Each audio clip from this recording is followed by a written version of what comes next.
有冇先覺得話緊管嘅條例嘅本身同埋近期嘅修訂係點樣？嗱，第一就呢個條例本身有好多問題嘅，即係我覺得要修訂啊。咁但係每一個人一講到呢個條例要修訂嘅內容都唔同嘅，咁所以我講要修訂嘅嘢同可能你心目之中或者其他啲人心目之中係有好大差異咯。啊，咁我自己整個嘅淫褻同埋不雅管制喺現時嚟講係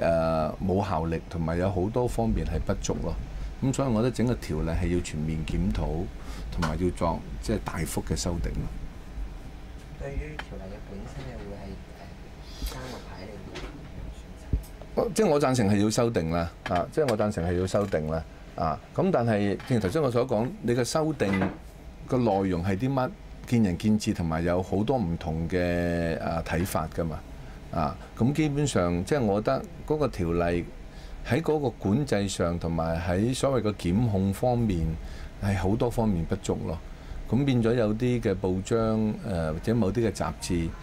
預咗你去懲罰佢㗎啦。咁但係基於嗰個條例本身個處理嘅機制同埋處理嘅方法同埋個懲罰性嘅條文，即係喺好多方面嘅不足呢，